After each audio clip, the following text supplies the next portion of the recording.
गांव के डस्टबिन के पास एक भिखारी हर रोज बैठकर भीख मांग। राह चलते लोग उसे बहुत गरीब समझते और उसका मजाक उड़ाते, लेकिन उन बेवकूफ लोगों को क्या पता था कि वह लड़का किसका बेटा है। बहुत सालों पहले एक सुंदर से गांव में एक बड़ा सा घर था जहां हर तरफ हीरे और सोना बिखरा था। वहां के मालिक थे राजू यादव। वह एक बहुत बड़े बिजनेसमैन थे जिनकी शहर में बहुत सारी फैक्ट्रियां थीं जहां हजारों लाखों लोग काम करते थे। राजू अमीर होने के साथ घमंडी भी था। न उसे गरीब लोग पसंद थे और न उनके कपड़े। राजू को अपनी अमीरी का बहुत घमंड था, लेकिन वहीं उसका बेटा अयान एक साधारण लड़का था। वह गरीब बच्चों के साथ खेलता और बहुत मजे करता। लेकिन एक दिन अयान के पिता को यह सब पता चल गया। एक सुबह उसके पिता ने गुस्से में उसे समझाया, लेकिन अयान समझने का नाम ही नहीं ले रहा था। गुस्से में उसके पिता ने अपने ही बेटे को मारकर बेहोश किया और गाड़ी में भरकर एक कूड़ेदान के पास फेंक आया। अयान जब होश में आया तो उसकी याददाश्त जा चुकी थी। न उसे उसके दोस्त याद थे और न माता पिता थे। एक दिन अयान हमेशा की तरह बैठा भीख मांग रहा था। तभी वहां से एक जादूगरनी अपने झाड़ू पर उड़ते हुए जा रही थी। अचानक उसके झाड़ू से एक जादुई चीज गिर गई। वह चीज सीधे अयान के सामने गिरी। अयान हैरान रह गया। अरे ये क्या है? तभी वह चीज चमकने लगी। मांगो, क्या मांगना है? मैं हर विश पूरी करती हूँ। अयान समझ गया,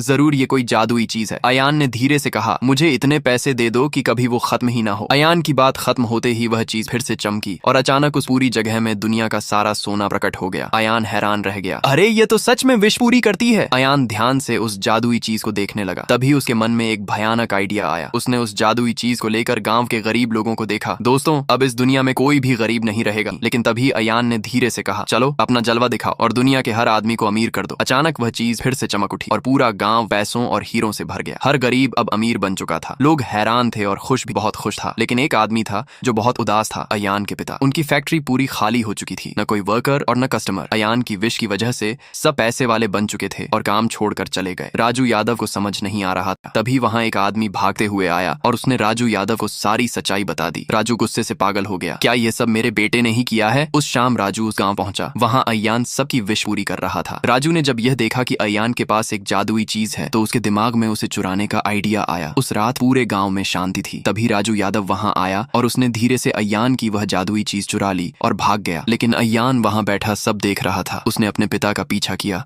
और दोनों एक सुनसान जगह पहुंचे। उसके पापा जोर जोर से मुस्कुराए। अब मैं पूरी दुनिया के लोगों को अपना गुलाम बना लूंगा। लेकिन तभी पीछे से आवाज आई, मेरे रहते हुए आप ऐसा नहीं कर सकते। राजू यादव और अयान दोनों एक दूसरे के जान के दुश्मन बन गए। जैसे ही वह लड़ने वाले थे वहां वही चुड़ैल आ गई और गुस्से से बोली, यह जादुई लैंप मेरा है, ये तुम्हारे पास कैसे आया? तभी अयान की आवाज आई, इनकी कोई गलती नहीं, मैंने ही इसका इस्तेमाल करके हर गरीब को अमीर बनाया। अगर सजा देनी है तो मुझे दो। राजू चौंक गया। तभी वह आत्मा मुस्कुराई, तुम चाहते तो तुम खुद के लिए कुछ मांग सकते थे, लेकिन तुमने गांव के गरीबों की मदद की।